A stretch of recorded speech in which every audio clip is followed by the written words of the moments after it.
Hi friends and welcome back to यूकेनिफाई। तो आज मैं आपके सामने पीएसएल यूके फ्रांस की एक स्कॉलरशिप है यूनिवर्सिटी की, वो आपके सामने शेयर करने जा रहा हूँ। ठीक है, ये बेसिकली मास्टर के लिए है, मास्टर प्रोग्राम्स के लिए। इसमें मास्टर्स के काफ़ी सारे प्रोग्राम आपको नज़र आ जाएंगे यहाँ पे, जो कि इंग्लिश लैंग्वेज के होंगे। और आपको यहाँ पे जो बैचलर का सिर्फ एक ही नज़र आएगा, जो कि एआई बेस है। ठीक है, जो इसकी एडमिशन प्रोसेस है वो जनवरी से लेकर फरवरी 24 तक है। और इसमें आप बेसिकली मास्टर के काफ़ी सारे प्रोग्राम दे सकते हैं, जो कि आप यहाँ पे आप देख सकते हैं। हर तरह के प्रोग्राम आपको नज़र आएंगे और इनकी जो लास्ट डेट है वो 17 फरवरी सॉरी जनवरी 15 से लेकर फरवरी 24 तक है। ठीक है, उसके बाद अगर आपके पास यहाँ पे डिफरेंट तरह के पोर्टल नज़र आते हैं, जैसे कि टैलेंट पोर्टल है, इसमें आपको डिफरेंट तरीके के मास्टर के प्रोग्राम दे सकते हैं। इसके बाद यहाँ पे आप मज़ीद इसमें इंफॉर्मेशन मैं आपको इसी वीडियो में शेयर करूँगा, तो स्टेप बाय स्टेप मैं आपको गाइड करता हूँ। तो सबसे पहले मैं आपको इस यूनिवर्सिटी की इंफॉर्मेशन गाइड करता हूँ कि इसका सारा प्रोसेस होता है बेसिकली किस तरह का। ठीक है, तो यहाँ पे बेसिकली आपको नजर आएगा इंटरनेशनल स्टूडेंट 22% होते हैं program from bachelor this one and जो इंग्लिश टॉच हैं। ठीक है, अब यहाँ पे आपको काफ़ी सारे प्रोग्राम नजर आएंगे मास्टर के। ठीक है, आप मेक श्योर कि आप B2 प्रोग्राम चूज़ करें फॉर इंग्लिश प्रोफिशिएंसी लेटर। अगर आपके पास कोई आइल्स है, कोई टोफल है या कोई ऐसा लैंग्वेज सर्टिफिकेट है, तो उनके लिए वो डिफरेंट कोर्सेज आपको नज़र आएंगे। हर कोर्सेज में आप इंग्लिश प्रोफिशिएंसी पे अप्लाई नहीं कर सकते।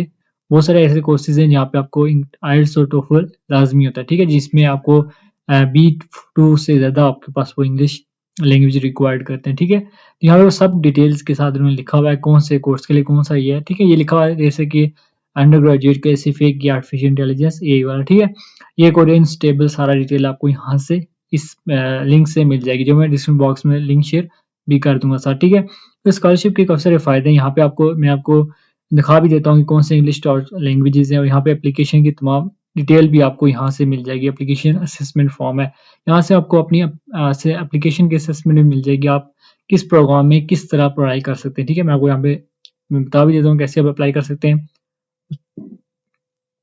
ठीक है, यहाँ पे आपने जस्ट अपनी इन्फॉर्मेशन पुट करनी है, तो वो आपको सजेस्ट कर देगा आपने किस तरह इसको अप्लाई करना है, तो वो सारा डिटेल आपको यहाँ पे शेयर कर देगा। तो यहाँ पे मैं आपको एप्लीकेशन असेसमेंट में क्लिक में करता हूँ, तो यहाँ पे देखते हैं सबसे पहले आपको इस तरह का इंटरफेस आएगा। ठीक है, यहाँ पे सब वो लिखा हुआ आ रहा है, सब कंट्रीज वगैरह, तो आपने इसी कंटिन्यू सेक्शन पे क्लिक करना है।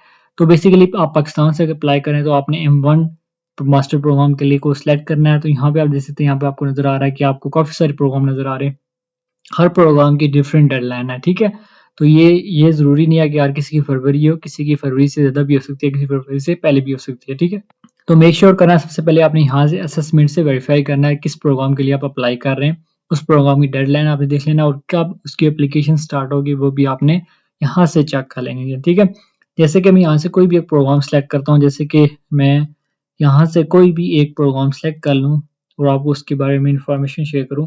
जैसे मैं एनर्जी का प्रोग्राम सेलेक्ट करता हूँ, उसको कंटिन्यू वाले सेक्शन पे क्लिक करता हूँ। ये जैसे कि आप सामने लिखा आ रहा है जनवरी 15 से लेकर फरवरी 24 तक इसकी लास्ट डेट है, और ये पोर्टल वाला सेक्शन आ रहा है, लिंक आपके पास लेगा, यहाँ से आप क्लिक करेंगे तो आपकी जो एप्लीकेशन है वो स्टार्ट हो जाएगी। ठीक है, इसी तरह आप अगर किसी और का मैं क्लिक करूँ, यहाँ पे केमिस्ट्री में सेलेक्ट करूँ, तो केमिस्ट्री की यहाँ पे आप देख सकते हैं कि सेम डेडलाइन है, लेकिन इसकी डेडलाइन आपको यहाँ पे नजर आ जाएगी अगर डिफरेंट हुई तो। ठीक है, अगर आपके सामने यहाँ पे लैंग्वेज का इशू आ रहा है तो आप उसको ट्रांसलेट करके पेज को इंग्लिश में भी ट्रांसफर कर सकते हैं। ठीक है, यहाँ पे बेसिकली तमाम प्रोग्राम्स आ देते हैं, तमाम पोर्टल्स के रिलेटेड हर तरह के प्रोग्राम्स आपको शो कर देते हैं, उनके मास्टर प्रोग्राम्स में आप अप्लाई कर सकते हैं। तो दो बातें आपने लाजमी यहाँ रखनी है, अगर आप प्रोफिशिएंसी में अप्लाई करें तो आप B2 कम से कम आपका प्रोग्राम होना चाहिए।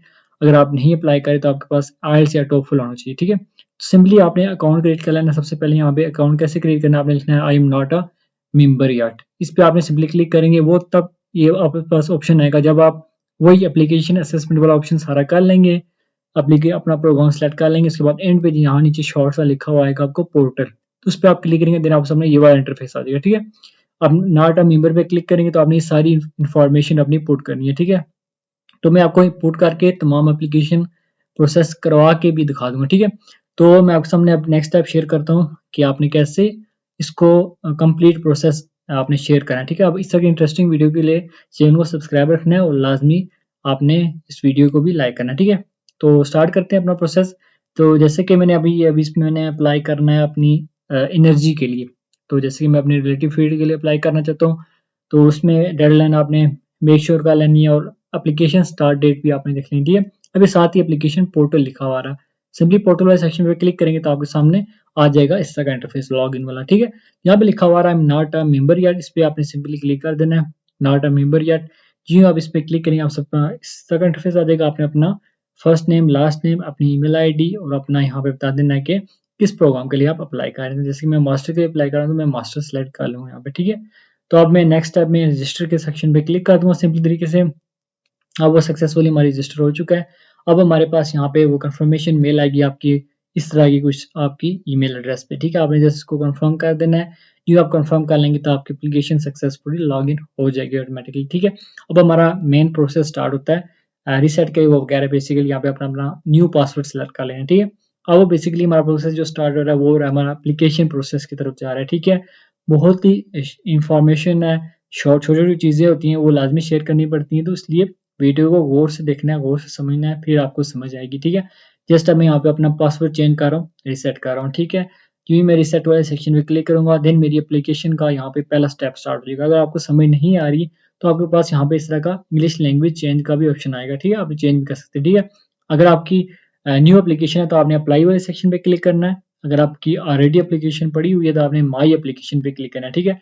तो मैं न्यू एप्लीकेशन बनाने जा रहा हूँ तो मैं जस्ट अप्लाई वाले सेक्शन पे क्लिक करूंगा, ठीक है। अगर आप फ्रेंच में आपको नजर आएगा तो फ्रेंच में आपको कुछ तरह का नजर आएगा, ठीक है। अब आप देखते हैं यहाँ पे काफी सारे प्रोग्राम नजर आ रहे हैं, तो आपने अपनी फील्ड के रिलेटेड वाला प्रोग्राम सेलेक्ट कर लेना है। तो मैं भी अपनी फील्ड के रिलेटेड एक प्रोग्राम यहाँ से सिलेक्ट कर लूंगा, ठीक है। तो मैं ये वाला प्रोग्राम बेसिकली सेलेक्ट कर लूँ और याद रखना है आपने वो वाला प्रोग्राम सेलेक्ट करना है जो इंग्लिश लैंग्वेज होना चाहिए। अगर आप प्रोफिशिएंसी के लिए अप्लाई करें तो वो B2 कम से कम होना चाहिए, और अगर आपके पास आइल्स है या टोफल है तो वेल एंड डन, आप किसी भी प्रोग्राम में आसानी से अप्लाई कर सकते हैं, आपको परेशानी वाली बात कोई नहीं होगी, ठीक है। तो मैं सिंपली यहाँ से कोई भी प्रोग्राम एक सेलेक्ट कर लेता हूँ, जैसे कि मैं एनर्जी वाला प्रोग्राम सेलेक्ट करता हूँ। यहाँ पे सारी डिटेल लिखी हुई आ रही है, minimum level of energy English है वो B2 है, सारी डिटेल आपको सामने ना पे नजर आ रही है, ठीक है। तो यहाँ पे सिंपली नीचे अप्लाई वाला सेक्शन आपको नजर आ रहा होगा, तो आपने सिंपली अप्लाई वाले ऑप्शन पे क्लिक कर देना था, वो आपका जो एप्लीकेशन प्रोसेस है वो स्टार्ट हो जाएगा, ठीक है। तो मैं यहाँ पे अप्लाई वाले सेक्शन पे क्लिक कर दूंगा तो मेरा जो एप्लीकेशन प्रोसेस है वो स्टार्ट हो जाएगा, ठीक है। तो सबसे पहले आपके पास इस तरह का इंटरफेस आएगा एप्लीकेशन प्रोसेस का। ये ऊपर देख सकते हैं आपके पास पूरा टाइम लाइन है, एलिजिबिलिटी रिजल्ट इस टाइम आएगा, बिगिनिंग ऑफ इंटरव्यू तब होंगे, एंड ऑफ इंटरव्यूज यहाँ तक होंगे, एडमिशन रिजल्ट आपको मार्च में मिलेगा, ठीक है। यहाँ पे आप सामने देख सकते हैं सबसे पहले पर्सनल इन्फॉर्मेशन है, आपने अपनी कंप्लीट पर्सनल इन्फॉर्मेशन अपलोड कर देनी है। हर एक चीज आपने यहाँ पे डिटेल के साथ आपने पुट करनी है, ठीक है। हर एक चीज आपने याद रखना है, कोई भी चीज आपकी मिस नहीं होनी चाहिए। आपने यहाँ पे अपना डेट ऑफ बर्थ वगैरह हर एक चीज आपने पुट कर देनी है। तो मैं अपनी इन्फॉर्मेशन वगैरह यहाँ पे पुट कर देता हूँ। यहाँ पे आपने सिटी ऑफ बर्थ, जहाँ पे आपकी सिटी बर्थ है वहाँ पे आपने सेलेक्ट कर लेना है, और यहाँ पे आपने नेशनलिटी जो आपके पास है वो सेलेक्ट कर लेनी है, और यहाँ पे आपने स्टेट ऑफ बर्थ कंट्री, अगर आपके पास कोई और डोमिसाइल है तो वो भी आप सेलेक्ट कर सकते हैं, ठीक है। ड्यूल मतलब कोई और आपके पास डोमिसाइल है तो उसके बाद आप नीचे एड्रेस वगैरह अपना जो आपकी एड्रेस है वो आपने एड्रेस वगैरह यहाँ पे पुट कर लेना है। और यहाँ पे एडिशनल इन्फॉर्मेशन में ये आप बेसिकली इसको छोड़ देना, ये बेसिकली फ्रेंच स्टूडेंट के लिए, ठीक है। तो मैं अपनी एडिशनल इन्फॉर्मेशन वगैरह पुट कर देता हूँ। देन सिंपली आपके पास नेक्स्ट स्टेप आएगा प्रीवियस एजुकेशन, इस पे आपने सिंपली क्लिक कर देना, ठीक है। यूँ आप इस पे क्लिक करेंगे, यहाँ पे आपने सारी की सारी अपनी एजुकेशन हिस्ट्री पुट करनी है, अपनी हाईएस्ट डिग्री, अपनी बैचलर, एफएससी और मैट्रिक, सारा कुछ आपने यहाँ पे अपलोड कर देना है, ठीक है। अब आपने यहाँ पे देख सकते हैं कि लिखा हुआ क्या आ रहा है कि सर्टिफिकेट, उसके ऑप्शन पे आप जो क्लिक करेंगे तो यहाँ पे बताएगा कि आपको पासिंग ईयर कितना है। आपने पासिंग ईयर अपना डाल देना, आपने रेगुलर किया है, आपने कब किया है वो आपने पुट कर देना है।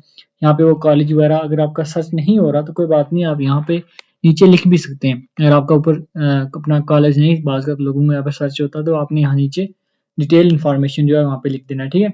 सब डिटेल्स आपने यहाँ पे पुट कर देनी है। अगर आपके बैचलर के 4 ईयर है तो आप इसके ईयर 1 2 3 4 डालने, ठीक है, 4 ईयर्स डालने। तो 3 ऑलरेडी होंगे तो चौथा आपको ऑटोमेटिकली डालना पड़ेगा, ठीक है। अब आपने नेक्स्ट स्टेप में आपने यहाँ पे अपनी इन्फॉर्मेशन पुट कर देनी है, तो वो एप्लीकेशन पुट करने के बाद, ठीक है, नेक्स्ट स्टेप आपके पास इस तरह का आएगा, ठीक है।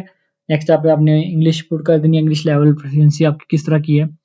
तो यहाँ पे एडिशनल इन्फॉर्मेशन भी वो बता रहा है, तो एडिशनल इन्फॉर्मेशन भी आपने what is your fundings option, तो आपने यहाँ पे स्कॉलरशिप ऑप्शन सेलेक्ट कर देना है और यहाँ पे आपने बेसिकली अप्लाई कर देना है एज अ, कहाँ से आपने इसको सुना है, ठीक है। और इसके अलावा यहाँ से आपने इसको यस कर देना है और अगेन इसको यहाँ से आपने आई सर्टिफिकेट के वाले सेक्शन पे क्लिक कर देना है, ठीक है। ये वाला स्टेप आपका कंप्लीट हो गया और अब आपका काम स्टार्ट होगा आगे अटैचमेंट का, ठीक है। तो सिंपली अटैचमेंट वाले में ऑप्शन में आ जाएंगे, तो यहाँ पे कुछ और डॉक्यूमेंट्स वगैरह आपने अपलोड करने हैं अपने, तो और यहाँ पे लिखी हुई आ रही है डिटेल, हर एक डिटेल आप नजर आ रही है आपने कौन कौन से डॉक्यूमेंट्स यहाँ से यहाँ पे अपलोड करने हैं, ठीक है। तो आपने हर एक डॉक्यूमेंट आपने अपलोड कर देने यहाँ पे डिटेल के साथ, हर एक डॉक्यूमेंट अपलोड करें, ठीक है। ये सब लिखा हुआ है, सीवी आ रहा है आपके और दूसरे ऑप्शन पे आ रहा है आइडेंटिटी फोटोज आ रहा है, बैचलर ट्रांसक्रिप्ट आ रही है। बैचलर ट्रांसक्रिप्ट में बेसिकली आपने ट्रांसक्रिप्ट और डिग्री दोनों को एक ही पीडीएफ में कर दिया आपने कर देना, ठीक है। इंग्लिश प्रोफिशिएंसी लेटर है यहाँ पे और एक कवर लेटर, याद रखना है कवर लेटर में आगे नो लिखा हुआ है लेकिन आपने लाजमी डालना है, ठीक है। ये बेसिकली आप इसको बेशक स्किप कर दें, ठीक है, लेकिन आपने बाकी चीज़ें लाजमी डालनी है, अपलोड करनी है, ठीक है। तो अगर आप कोई और चीज़ें आप ऐड करना चाहते हो आप ऐड अ न्यू डॉक्यूमेंट में लाजमी ऐड करें। अगर आप कोई भी आपकी स्कॉलरशिप को जो स्ट्रॉन्ग कर सकते हैं आप लाजमी वो चीज़ें ऐड करें। अब जो मेन प्रोसेस आता है वो यहाँ पे रिकमेंडेशन का आता है। अब ये रिकमेंडेशन वैसे नहीं आके आपने हर एक प्रोफेसर का रिकमेंडेशन लेटर बनवा दिया और उसको यहाँ पे अपलोड कर दिया। ये अपलोड वाला सिस्टम यहाँ पे आपको बेसिकली आपके प्रोफेसर की ईमेल चाहिए होती है, आपकी जेन्युइन ईमेल जो कि यूनिवर्सिटी की प्रोफेसर जो जेन्युइन ईमेल होती है वो चाहिए होती है, ठीक है। आपने अपने प्रोफेसर की ईमेल लेनी है और यहाँ पे अपलोड करनी है और उनको यहाँ से रिक्वेस्ट भेजनी है। जी आप रिक्वेस्ट भेजेंगे तो उनके पास एक मेल आएगी, तो वो उस मेल पे आपकी जो रिकमेंडेशन लेटर है और आपको वो रिव्यूज़ के साथ वो आपका यहाँ पे रिकमेंडेशन अपलोड करेंगे, ठीक है। तो याद रखना है आपको 2 कम से कम आपके प्रोफेसर की ईमेल चाहिए होंगी और उनको आप इन्फॉर्म भी कर दें, जी आपको एक ईमेल आएगी फ्रांस की हमारी यूनिवर्सिटी की तरफ से, आपने जस्ट क्या करना है वहाँ पे हमारी एक एप्लीकेशन है उसमें आप अपने ओपन करके हमें रिव्यूज़ देकर आपने हमारी एप्लीकेशन को सबमिट कर देना लाज़मी, ठीक है। अगर आपके पास कोई एक्सपीरियंस लेटर है तो आपने प्रोफेशनल रिकमेंडेशन भी आपने जो है रिकमेंडेशन लेटर है वो भी आपने लाज़मी पुट करना है, ठीक है। प्रोफेशन मतलब कि वो भी आपकी कंपनी के ईमेल होने चाहिए, प्रोफेशनल होने चाहिए तभी आपके पास आएगा, ठीक है। उसके बाद यहाँ पे आपने सिंपली सबमिट वाले सेक्शन पे क्लिक कर देना, तो आपकी जो एप्लीकेशन है वो सक्सेसफुली सबमिट हो जाएगी। जस्ट ये सिंपल सा प्रोसेस था, ठीक है।